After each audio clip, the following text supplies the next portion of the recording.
변변치 않았을 길, 그러나 전쟁의 부하 속에서 그 길을 걸으며 내 가족과 내 나라를 내가 지키겠다는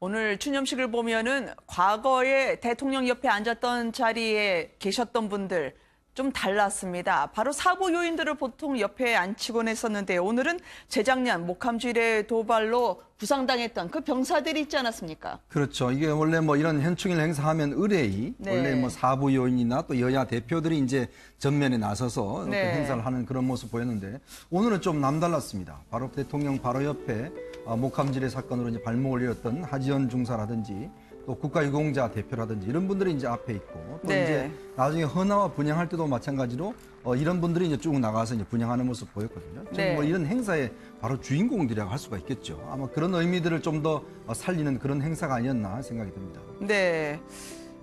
국가유공자들을 예우하는 모습, 말이 아닌 행동으로 보여주겠다는 의지가 보입니다. 특히 김정숙 여사가 추념식에서 조금 전에 또 소개를 해드렸습니다만 아버지가 숱한 죽을 고비 넘기면서 국가를 위해 싸웠다는 사연이 담긴 아들 박종철 씨의 소감문에 눈물을 보이기도 하던데요. 김정숙 여사 별명이 뭐 유쾌한 정숙 씨 뭐 이렇게 얘기가 되고 있는데요.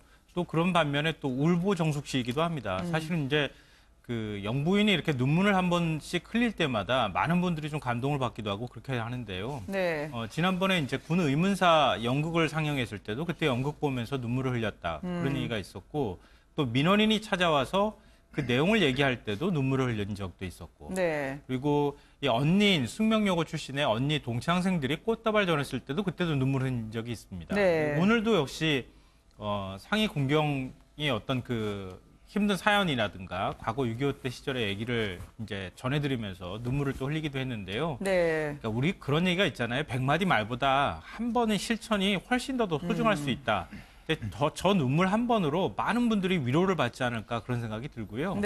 이번 현충일 추념식은 진짜 주인이 누군지 알게 해준 추념식이었다. 전 그렇게 생각하는데요. 그동안의 현충일 추념식 보면은 대통령만 주목을 받고 대통령만 이제 어떤 메시지를 내놓을지에 대해서 주로 언론들이 많이 보도를 했는데 이번 추념식에서는 대통령이 좀 몸을 낮추고 진짜 이 추념식의 주인공이 누군지를 좀 알게 해줬던 뭐 그런 면에서 상당히 의미가 있었던 추념식이다 이렇게 생각합니다.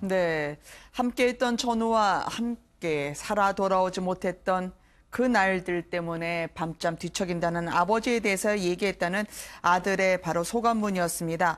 지금 바로 부축해드린 저분이 그 소감문의 주인공 아니겠습니까? 아들이 적었던요. 소감문의 주인공이었고 연세도 여든이 넘으셨기 때문에 80대 후반이라서 몸도 좀 많이 불편하신 편이고요. 그래서 직접 문 대통령이 보시는 것처럼 자리에서 일어나서 한 손으로 이제 등원절에도 바치고 한 손으로 손 잡고 자리에 앉을 때까지 도와서 앉혀드리고 당시 앉아 있었던 자리로 돌아왔거든요. 근데 저 모습은 사실 저도 화면에 비슷한 모습이 두 번째죠. 5.18 기념식 때 5.18 당시 희생자의 딸이 추모사를 읽었을 때 또 다가가서 저렇게 안아줬던 그런 모습과 떠올리게 하는데요. 말씀들 하신 것처럼 정말로 저 자리의 주인공이 누구인가를 대통령께서 확인시켜주는 그런 모습이었죠. 보통 이제 전투를 하거나 이럴 때요. 이 병사들이 한 60일에서 90일 동안 전투를 쉬지 않고 할 경우에는 한 98% 정도가 정신적 사상자가 된다고 합니다. 그만큼 정신적으로 엄청난 충격을 받는데요. 이거는 물리적으로 몸을 다쳐서의 문제가 아니라 그러니까 다친 것도 굉장히 그 이후에 많은 고통을 주지만 실제로 정신적인 고통들이 훨씬 더 오랫동안 많이 남는다는 겁니다.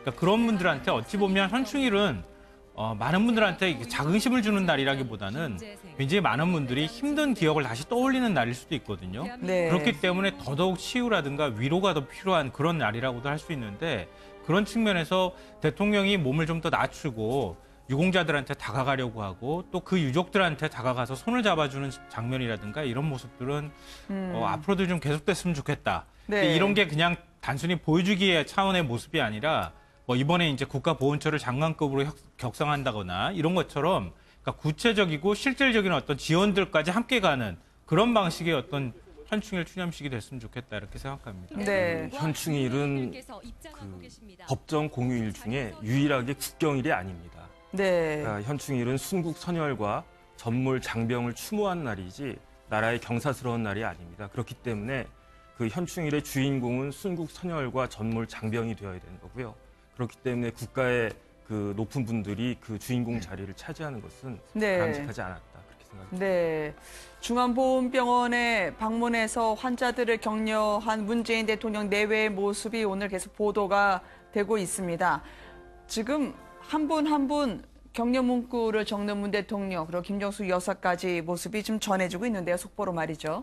네, 그렇습니다. 지금 보면 현충 보훈병원을 찾아서 일일이 네. 아마 오늘 이제 그 어떤 상처 입은 이제 장병들을 위로하고 또 이제 다독이고 이런 모습들을 좀 보여주신 것 같아요. 네. 원래 이제 이런 행사 하면 이제 의뢰이 그냥 뭐 가서 이제 인사 한번 하고 사진 찍고 오고 뭐 이런 것들이 이제 그냥 우리가 봐왔던 것이고 그리고 또 뭐 당연히 그럴 것이다 이렇게 생각을 네. 하는데 실제로 이제 참 이분들한테 한 명 한 명 그리고 또 글 하나, 그다음 사진 한 장 이렇게 남기는 것 자체가 저분들한테는 엄청난 위로가 될 수가 있거든요. 네. 예를 들어서 나라를 위해서 본인이 희생했다는 것에 대한 보답 이런 것들이 실제로 뭐 금전적인 것도 있겠지만 그러나 국가 최고 통수자, 군 통수권자가 와서 저렇게 이제 그 위로를 해주는 것 자체가 저런 분들한테는 마음으로 상당히 네. 위로가 될 수 있는 거기 때문에 저는 그냥 단순한 어떤 이제 오늘이기 때문에 그냥 당이 어려져 하는 그런 행사가 아니라 좀 마음에서 우러나는 저런 어떤 모습들 그런 것들이 상당히 오늘 위로를 많이 주신 것 같습니다. 네.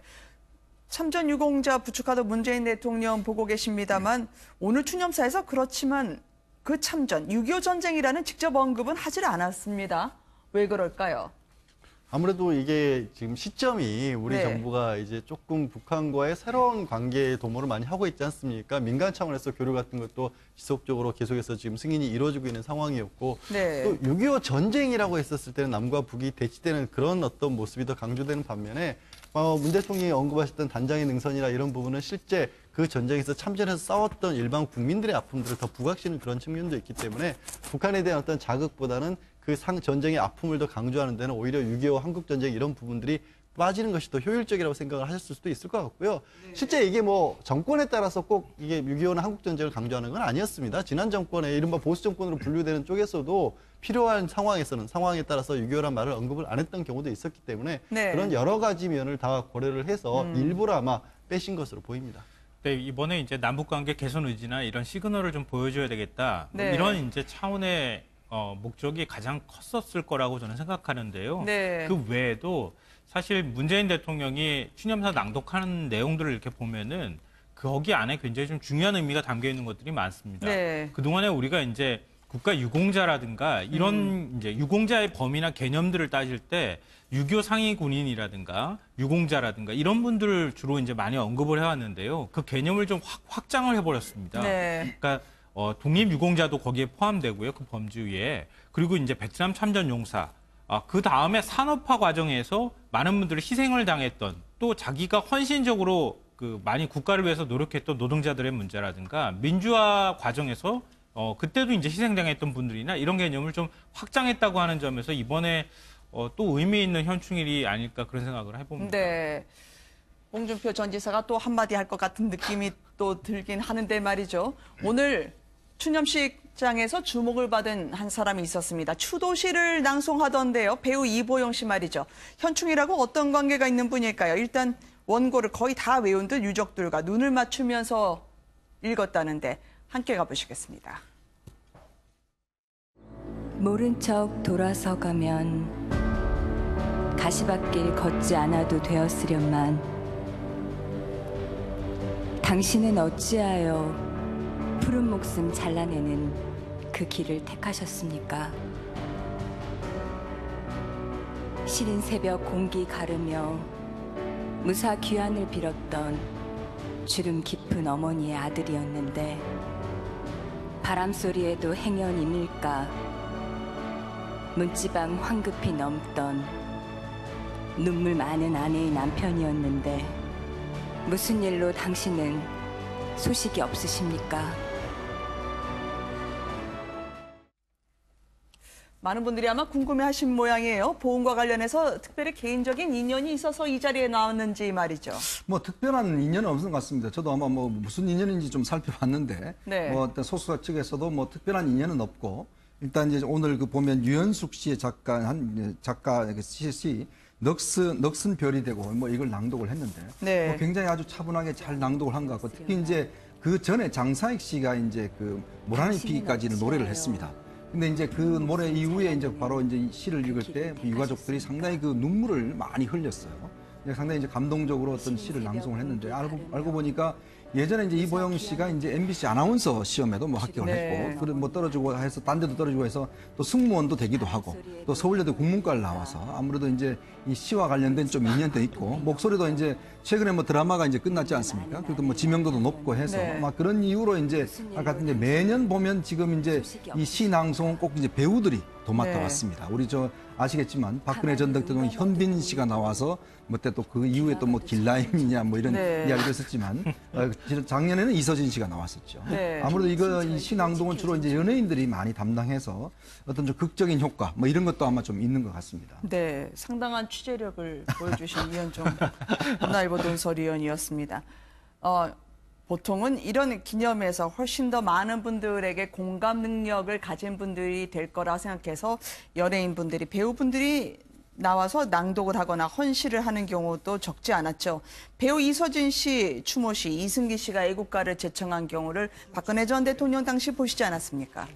네, 그렇습니다. 지금 보면은 뭐 현빈 씨 같은 경우 근데 조금 달랐던 것 같아요. 보면은 네. 이 기조도 약간 있었는 게 공교롭게도 뭐 해병대 출신이기도 하고 네. 박 전 대통령 때의 추념식에서는 박 전 대통령 본인이 주로 이제 6.25도 강조를 했었고 북핵에 대한 어떤 강한 메시지 같은 것들을 오히려 드러났었고 네. 북한이 지금과 같은 자세를 바꾸지 않는 한 대화하기도 어렵다라는 내용이 더 많이 따라왔었던 반면 오늘은 아까 말씀드린 것처럼 이제 보다 중심이 되어 있던 게 이 현충원의 호국 영령이라든가 나라를 위해 싸웠던 분들을 강조하는 모습이었기 때문에 그래서 전에 뭐 이서진 씨, 현빈 씨 이런 분들이 좀 남성적이고 강한 모습이었다라면 오늘은 좀 많이 바뀐 모습으로서 이보영 씨가 아주 적절한 선택을 하지 않았던가 싶습니다. 네.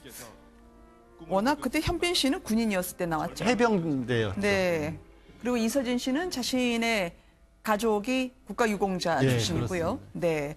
박 전 대통령은 늘 현충일 추념사에 6.25 전쟁을 넣지 않았습니까? 원래대로 임기를 마칠 수 있었다면 오늘 현충일 추념사는 박 전 대통령이 했어야 했을 텐데 북한의 핵 개발과 도발을 박 전 대통령은 늘 빠지지 않고